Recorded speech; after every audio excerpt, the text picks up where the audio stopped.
You're at $10 million in liquid assets. That puts you in the top fraction of a percentage in the entire world. And that's something that most people spend their entire lives trying to achieve. But here's what nobody talks about. The gap between $10 million and $50 million isn't just about working harder. You know how to work hard. You've already done it, and that's more than likely how you got to where you are. It's also not about getting lucky. As you've already proven, you create your own luck.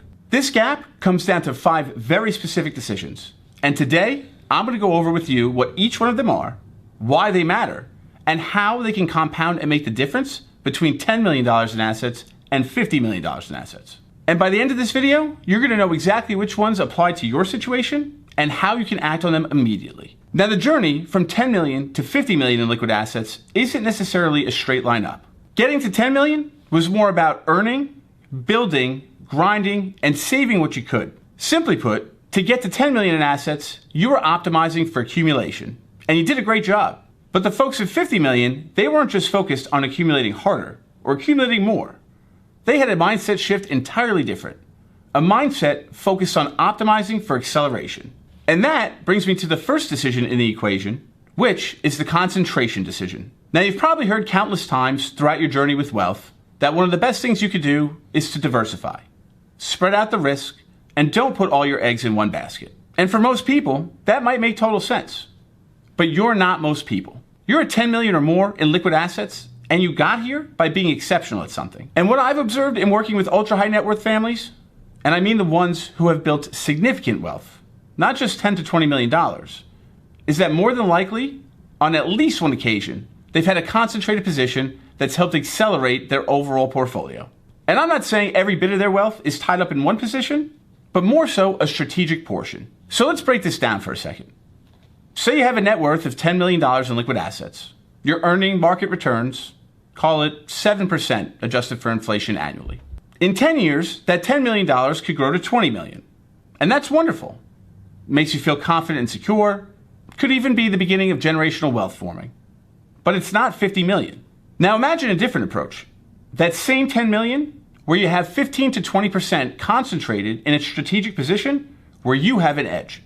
Maybe it's your own next venture, or maybe it's an interest in a business that you understand at a level that no analyst ever could. Maybe it's in a sector that you've spent 20 years mastering, and you see an opportunity that the market hasn't yet priced in. If that concentrated position returns 3 to 5 times over the next 5 to 7 years in an area where you have true expertise, that's 6 to 10 million additional dollars on that allocation alone. Combined with the steady growth of the diversified portion of the portfolio, now you're at 25 to 30 million dollars in 7 years, as opposed to 20 million in 10. Now, I want to be very clear. I'm not talking about pure speculation, and I'm certainly not encouraging you to put everything in one basket. I'm talking about a strategic position where your expertise or knowledge gives you a competitive advantage that the average investor just simply does not have. Whether it be the business owner who understands their industry better than any Wall Street analyst, or the executive that sees a shift coming in a sector they've been involved in deeply for the better part of 2 decades. Or even the entrepreneur who has built and scaled previously before and sees a similar pattern emerging now. This is a decision that families at $10 million in liquid assets probably avoid, whether it feels too risky or it's just against the conventional wisdom. But families at 50 million, nearly every single one of them probably had a concentrated bet at some point throughout their career. Now, decision 1 requires a very specific condition.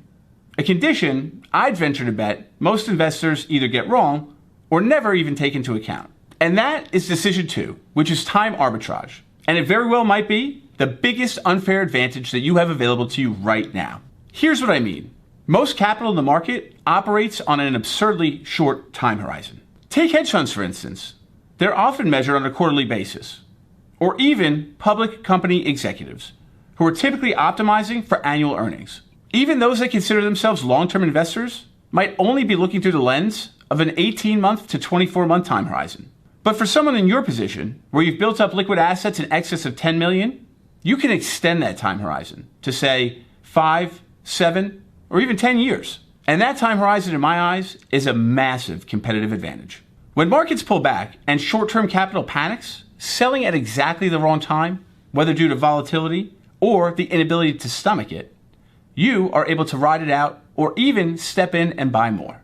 When a business opportunity needs 5 years to mature, but the average investor is working on an 18-month time horizon, you can be the patient capital. And being a long-term thinker in a short-term world isn't just a mindset.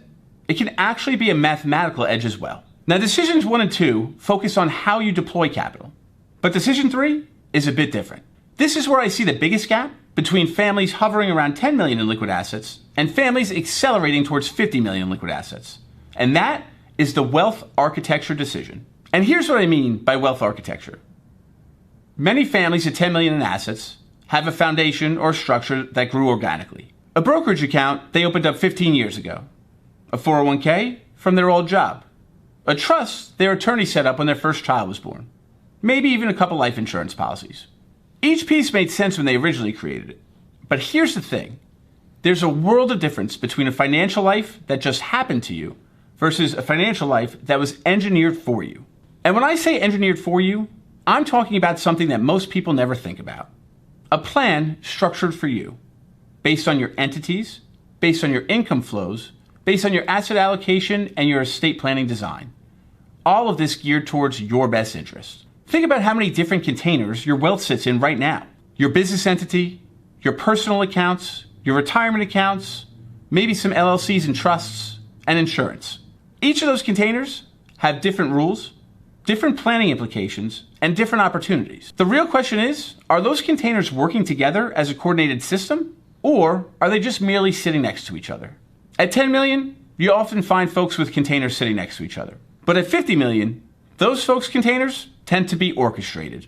Whether it be the way income moves between entities, the timing of certain strategies implemented, how leverage might be used against appreciating assets, not to speculate, but for efficiency and opportunity. How charitable intentions are structured in ways that also serve the broader planning goals of the family. And when you see a truly well-orchestrated wealth plan put into place, where all the pieces of the puzzle are working together, the difference can be absolutely staggering. Not in a save a couple $100,000 type of way, but more so in a this can change the trajectory of generational wealth for my family type of way. And the best part, these decisions can compound exponentially. Each year your architecture is optimized, the delta between you and the person who's just simply winging it expands further. It's like compound interest for your entire financial life. Now, the first 3 decisions are about strategy, how you deploy capital, how you think about time, and how you structure things. But decision 4 is something so many people completely overlook. And to be quite honest, it can actually be the differentiator between families that are able to capture opportunities and take advantage of them, and families that just simply watch them fly by. Decision 4 is the liquidity architecture decision. And although it could seem invisible to some people, let me explain. Someone has a net worth of $12 million. So on paper, they're wealthy. But when you look at where their wealth sits, $4 million in a business, $3 million in retirement accounts they can't touch until 59 and a half, $2.5 million in real estate, $2 million in a brokerage account, and $500,000 in a money market, how much can they actually touch without having an issue? They're worth $12 million on paper, but this gap is the exact problem that can clamp down on wealth acceleration. Let me show you what an intentional liquidity architecture plan might look like. Strategy number 1, securities-based lending. You have a portfolio worth $30 million, and rather than selling to create liquidity, you borrow against the asset.